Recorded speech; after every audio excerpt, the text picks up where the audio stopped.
stopping all the way to come from where he was to get up here. So certainly he has burned as much fuel as Davey Allison. I think it'll depend a great deal on the jetting and the carburetor, which one is able to run fast with leaner jets in the carburetor. So who knows?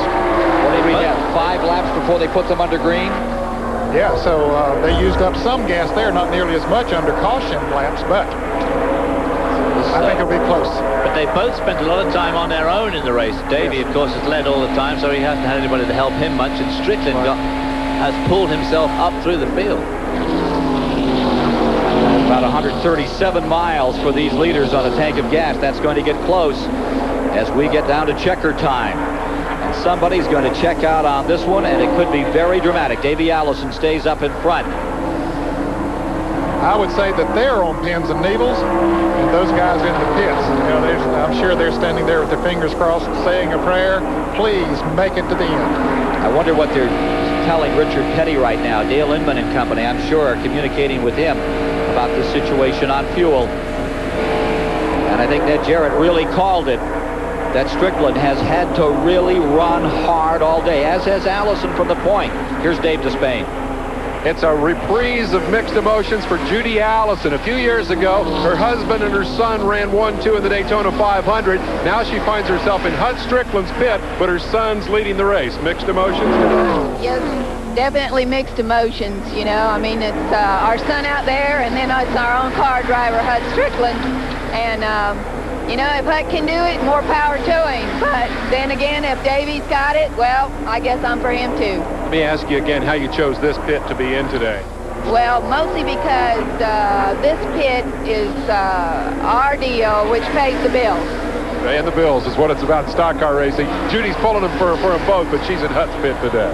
Davey Allison told me earlier, he said nothing would make me happier than to win and have my dad's car right behind me. A little switch when we saw that Daytona 500. Bobby Allison's last Daytona 500 win. Hey, fellas, look at that. Well, he was. We'll see Harry Gant and Rick Mast here now battling for the 4th position, but Richard Petty is beginning to close back up on those 2 front cars. The 1 and 33 have been swapping position back here while the leaders get ever closer.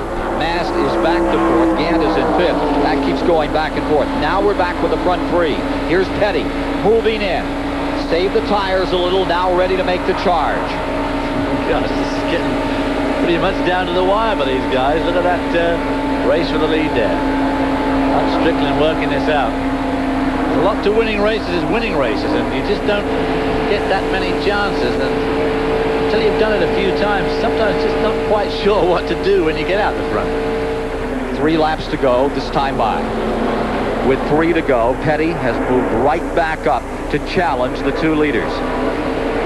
Davey Allison driving the lead car. Bobby Allison's car with Hut Stricklin aboard in 2nd. Richard Petty in 3rd, and now there's a little interval out there. Yeah, they're spread out a little bit.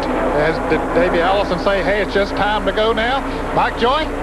Let's find out, Ned. Richard Petty of the 3 is in the best shape on gas because he's been able to draft off people. But Robert Yates, how about it? Davey running all by himself. So many laps is he going to be close on gas?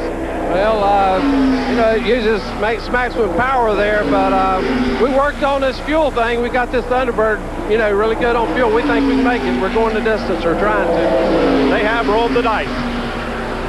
And Stricklin is rolling right up Michael to make another challenge. Petty coming with him. Front 3 to decide the 125. Down to 2 laps to go. Stricklin's still running low. Davey Allison running just a little bit higher in the corner, Ned. Is that just to unbind the car a little bit, you think? It could be, and maybe the car is just not handling perfect that it'll keep it down on the inside, but certainly it has been handling good enough to stay out front all the way. And there's trouble over in turns 1 and 2. Stricklin's waving, man. 3 and 4, rather. Car number 20 Schroeder. and Dorsey Schroeder. Sammy Swindell in car number 20. World of Outlaw Sprint Car Champion, front end gone. This one's going to come to the line right now, battling. Here comes Petty down to the inside, lap car in front of him. No place to go. Davey Allison's coming for the win. Richard Petty drops on the inside. A charge to the line. Too close to call. Yes, sir. The NASCAR cameras will have to decide that one. Lap car in the middle as Petty looked like the Petty of old, challenging Stricklin, using the lap car. Stricklin trying to use the lap car to throw the block. It didn't work on the King. Last lap here being turned under caution. Allison the winner, and it's Petty by an inch for second place. In third, Hut Stricklin. Back to meet the winner in a moment. By 600. Is number 20 Swindell collects Dorsey Schroeder to bring around this remarkable finish in the first 125-mile qualifier. They race back to the line. Davey Allison in the lead. Hut Stricklin running second, but look at Richard Petty. His experience paying off as he goes on the inside of Ted Musgrave. Hut Stricklin on the outside. Petty barely beats him to the line. So it's Davey Allison victorious. 53-year-old Richard Petty strutting his stuff in this first 125-mile rain-delayed qualifier. Hut Stricklin in second. Cars are lined up for that second 125-miler. Rick Mast fourth.